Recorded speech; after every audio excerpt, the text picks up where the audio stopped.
Conveyor belts are the primary method of material haulage at many surface mines. This equipment might be as simple as a single belt at a small mine, or a series of belts transporting material over a long distance, or from multiple sources at a large mining operation. All belt conveyors have inherent dangers while in motion, and may have certain hazards when they are idle. The risk to workers can be reduced by following safe work practices during operation and maintenance, and by installing proper physical safeguards on the equipment. Although conveyors vary by size, tonnage capacity, and speed, the basic safety practices required at mines are very similar throughout the industry. A number of fatal accidents and serious injuries involving conveyor belts have occurred each year for decades. These accidents occur while performing work activities such as inspections, making adjustments, minor and major maintenance, and cleaning. These accidents happen despite the awareness of the danger presented by the conveyor equipment. Attitude has a lot to do with your job performance. Don't bring your problems, worries, or preoccupations with you to the job. This will only increase the possibility of injury. Concentrate on your job and doing your job safely. Conveyor belts and equipment should be included in the workplace examination performed each shift. Such examination would reveal any conditions that might affect the safety of workers. A competent person conducting the examination would focus on all items covered by the MSHA standards that pertain to belt conveyors, and all are equally important. A properly designed and installed guard is substantial in construction, can withstand shock and vibration, is securely mounted in place, and prevents persons from reaching under or around the guard to access moving parts. Guards with holes or sharp edges can actually cause injury and shall be repaired or replaced. Many operators color code guards to make it obvious when one is not installed. Areas where overhead drive belts are located may be hazardous, especially if a belt breaks and the ends whip off the pulley. Suitable guards should be installed if it is determined that a hazard exists. Safe access is necessary to conduct a proper equipment examination. This is best facilitated by crossovers, fixed ladders, stairways, and platforms that provide sound footing as well as handholds to retain balance. These access structures should be equipped with proper handrails and toe boards if required. If portable ladders are used to access elevated areas, they should be manufactured to be of the proper height to avoid overreaching, be well maintained, and placed on solid footing. Of course, the worker should ensure the ladder will be placed away from machine and electrical hazards, and tie off the ladder if needed to prevent tipping. Many unguarded conveyors have travelways immediately adjacent to the belts. In this situation, emergency stop devices should be positioned along the length of the conveyor so any person falling on or against the conveyor can deactivate the drive motor and stop the belt. Without the emergency stop devices, the entire length of the travelway should be equipped with railings to prevent persons from falling on the conveyor. This railing, however, is not a guard, so inadvertent contact with the conveyor may still be possible, making the emergency stops a sound safety feature.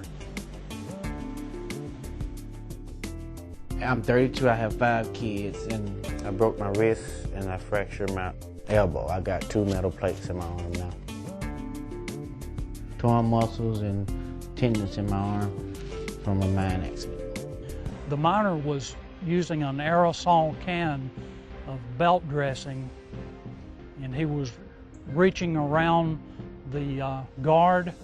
And my clothing got caught on the, with the head pull, and it caught my arm up. The miner was wearing 5 layers of clothing that day due to it being cold weather, and I feel that the having those layers gave his arm some protection. As fast as that head pulley goes, that's the fastest it snatched me. It pulled him on top of the conveyor. And I was constantly moving forward. So as it moved me forward, I was able to turn the stop button off. He reached to the stop button and stopped the conveyor before he fell into the mixing hopper. Had he fallen into the hopper, injuries certainly would have been fatal. If you're assigned to work around moving parts, before you attempt to do any job, make sure those moving parts are guarded. If you're going to have to remove guards, be sure you lock and tag out that equipment before you do any work. The workplace examiner should consider that flying or falling materials are a hazard to persons when crushers, conveyors, or screens are operating. The potential for this hazard should be assessed, and protection such as guards or shields should be installed. Repairs or maintenance of machinery or equipment shall be conducted only after the electrical power has been de-energized and the equipment is blocked against any motion. The MSHA electrical standard requires that power switches be physically locked out by the person doing the work, and warning notices or tags be posted at the power switch to advise all affected persons that the work is being done. Locks should have only one key that is controlled by the person performing the work. Once locks and tags are applied, activate the start switches to verify that the power is turned off. Remember, a tag alone does not ensure the safety of a person working on equipment. Locks and tags should be removed only by the persons who install them or other authorized persons as part of the lockout and tagout program. Using an emergency stop device as a lockout means is not permitted. Electricity is not the only energy source that may be present at a conveyor belt during maintenance or repair. A detailed risk assessment of the environment and machinery should be done before any work takes place. Potentially hazardous energy may be released from other sources, such as gravity, hydraulic systems, pressurized air systems, mechanical devices such as springs, or water. Prior to any work beginning, this potential energy should be reduced to zero by all means possible, such as closing valves, bleeding stored pressure in lines, releasing mechanical force, and supporting weight with blocks or hoists. Operators should ensure that inclined conveyors are equipped with a functional backstop or brake to prevent belt reversal by gravity force. The MSHA SLAM program is an effective method to systematically identify and assess hazards in any task. The 4 steps of the program are: stop. Think about the task, whether it's new, unusual, or something you've done before. Look. Look around. Think about every job step and what hazards may be present and how those hazards may change as the job progresses. Analyze. Determine your skills and experience to do the job, and if you have the right tools and equipment to complete the job safely. Manage. Actively initiate the proper controls to eliminate the hazards. Stay focused on safety until the job is finished. Routine conveyor maintenance functions should be done only by persons who have had detailed task training and have demonstrated their qualifications to do the work. A good preventive maintenance program can avoid unnecessary equipment shutdowns and unscheduled work.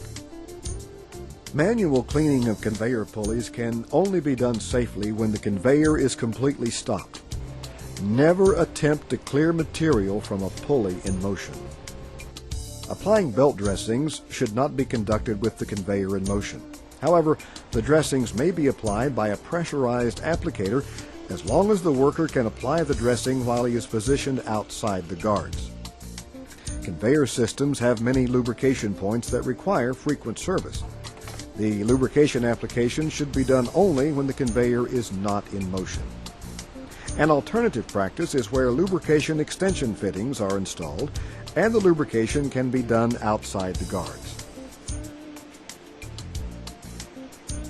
After maintenance or repair, the conveyors should be restarted following established operational procedures. The conveyor operator should visually check the entire length of the conveyor to be sure that all persons are in the clear. If the operator does not have a complete view of the entire conveyor from the starting switch, then an audible or visual warning system should be installed and operated to warn all nearby persons that the conveyor will be started. There should be sufficient time between the alarm and the conveyor startup for exposed workers to move to a safer location. A second signal should be initiated if the conveyor does not start to move within 30 seconds of the first signal. Mine operators that install new belt conveyor systems or upgrade existing equipment can really enhance the safety and efficiencies of the mine operation during the design phase of the project. When the present and future capacities of the conveyors are accurately determined, the overall reliability will increase and result in less downtime. We know downtime costs money, but it also may create situations where workers are exposed to greater hazards than during normal operations. Safety features should also be designed into a new system. Guards, catwalks, electrical equipment, elevated surfaces, alarms, access points, and emergency equipment are just some of the items that may require detailed fabrication or installation to safeguard the workers that will operate and maintain the conveyors. The installation also has to fit into the topography of the land, another maintenance consideration if equipment is elevated. The structure should be built so that the tail pulleys are above the ground surface, making it easier to install and maintain guards and to clean with water sprays. Mine operators should assess jobs that require employees to work alone in remote areas for extended periods of time. A means to monitor that employee should be established if needed. Early in the design phase, MSHA can be a good resource in providing information on compliance issues pertaining to the new installation. A comprehensive review can address all aspects of equipment and operations, including health matters such as noise and dust.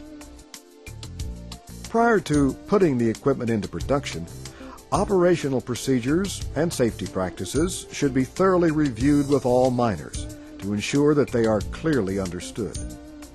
This information should be incorporated into a training program and/or a procedures manual for training new miners and newly hired experienced miners.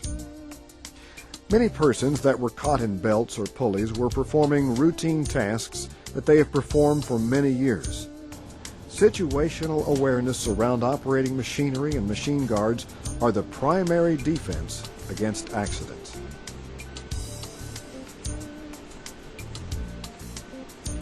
It was a very nice day out. There's 5 employees that were actually working alongside with me on this conveyor as we were building it. We had to test the conveyor belt, make sure that it was running truly on the pulleys. At that time we seemed to be having a problem with the tracking of the belt. What tracking is keeping it centered on these pulleys. I didn't want any of the employees to get in the area where it was very dangerous, so I decided to get back in that area. There was no guards on the pulley at the time. These conveyors were designed where they had to be, the guards had to be off of them to be adjusted. I proceeded to adjust this conveyor belt. The belt was not moving like it should have been moving. So I bent down to take a look and put my hand on the side of the conveyor. About that time, the conveyor belt had snapped over and grabbed my hand and finger, and it started to pull me off balance. Well, I'd stuck my other arm down to catch myself, and unfortunately I placed it on the bottom of the belt, which was traveling in the direction of the tail pulley. It pulled me right into the tail pulley, where it then had started to sever my arm as it went up around the pulley between the belt and the drum itself. And at that time, the only thing I could do is protect myself from going in head first. So I pushed myself off to the side, left my arm continue to go through it. It went as far as it could go, and then that's when it severed it. They pulled the arm apart. I did pick the body part up. I did know I was losing a lot of blood at the time. I had hollered for the employees. Had one of them jumping straight up and down. The other one had shut the conveyor off. One in particular was my brother. He was just in shock. He just backed away from me. And the closer I walked towards him, the further he backed away from me. So I then went to another employee, told him take their belt off and get this tied off. The arm was actually severed at the elbow in this area here where it had taken it completely off, and up under the armpit when it twisted it tried to pull it out of the chest cavity. So as high as we got the belt up here, we were able to stop the bleeding. One fellow had went and called emergency assistance to come in, and they proceeded to take me over to an area where I could lay down. You really don't save any money by taking shortcuts and being unsafe. Emergency medical services responding from outside the mine should know how to reach the site without delay. It was about 6 o'clock in the evening. We had busted a belt on a conveyor system on a hopper, and it had spilled all the material in around the conveyor system. And as it came down, it filled in around the belt. We pulled all the material away from the belt as we could, went ahead and fired back up the asphalt plant. And when we did that, there was still a large amount of material laying around the conveyor system. So after we got the material up and going, I was back there shoveling out from underneath the probably 5-6 foot from the tail pulley. And as I was shoveling out from around that conveyor system, I had a large pair of cuff gloves on. And when I was back there shoveling, the fasteners on the conveyor system actually grabbed my glove, sucked me back into the tail pulley. And at that time, there was no guarding at all on the tail pulley itself.